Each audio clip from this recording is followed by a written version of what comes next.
حضور پاک اگر کعبے کو گئے تو تمہارے لیے گئے، ورنہ وہ کہتے ہیں رابعہ بصری جیسے لوگ کعبے وال او جاندے جڑے ہوندے کعبے چوچی وہ شاہ منصور کے وہ چولی پہ چڑھ گئے، وہ کہتے تھے تو اس کعبے میں کیوں جاتا ہے؟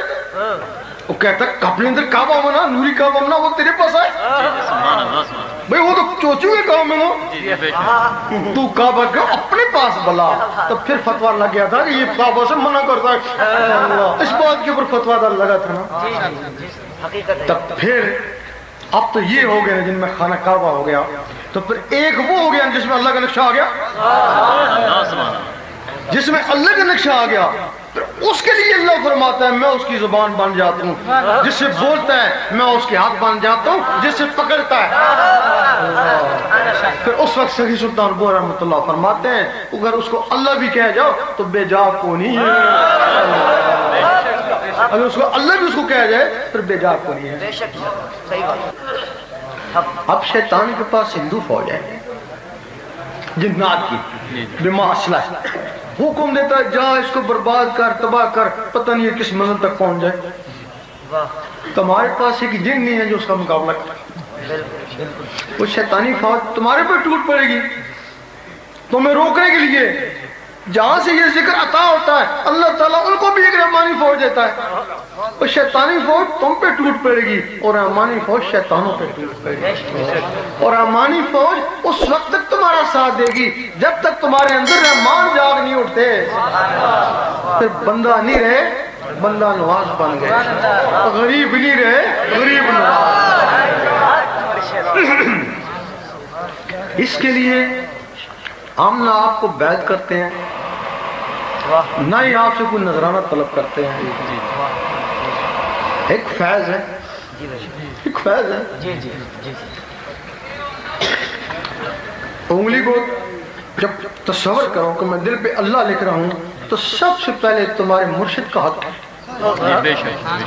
کہتے ہیں کہ مشکل وقت میں مرشد کو پکارو، اس وقت تم اللہ کے لیے اجازت لے رہے ہو، اس سے بڑا مشکل کام کون سا آئے گا؟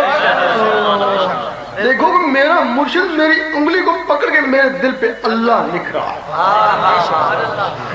اگر تو تمہارا مرشد کامل ہے تو پہنچے گا نا، اس کو پہنچنا چاہیے نا۔ اگر مرشد نہیں ہے تو جس دربار سے تم کو رغبت ہے اس دربار والے کے نقشہ لے لو کہ وہ دربار والا میری انگلی پکڑے ہوئے میرے دل پہ اللہ لکھ رہا ہے۔ اگر دربار والے سے رغبت نہیں ہے تو حضور پاک کے روزے کو لے لو کہ حضور پاک کے روزے سے مجھے فیض ہو رہا ہے۔ اگر روزے کبھی نہیں دھیان آتا ہے تو خانہ کعبہ کو لے لو کہ مجھے وہاں سے براہ راست فیض آ رہا ہے۔ اس وقت جو بھی تمہارے سامنے آ جائے وہی تمہارا مرشد ہے۔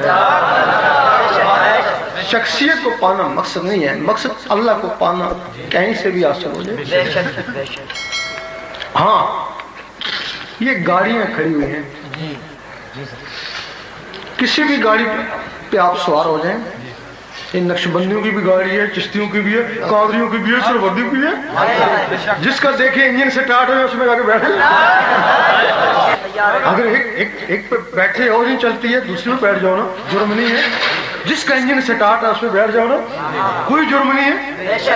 لیکن اگر چلتی گاڑی ہے اس پہ بیٹھ گئی ہو، وہ چل رہی ہے، تو پھر اگر تم اترنا چاہتے ہو تو پھر زخمی ہوگا نا، پھر نہ تم ادھر کے نہ ادھر کے۔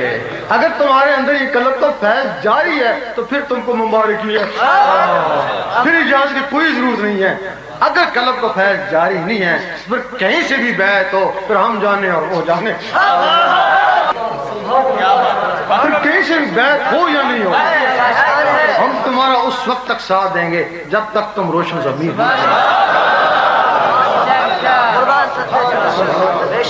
اس کے لیے اگر دل سے اللہ اللہ شروع ہو گئی تو دعا دے دینا،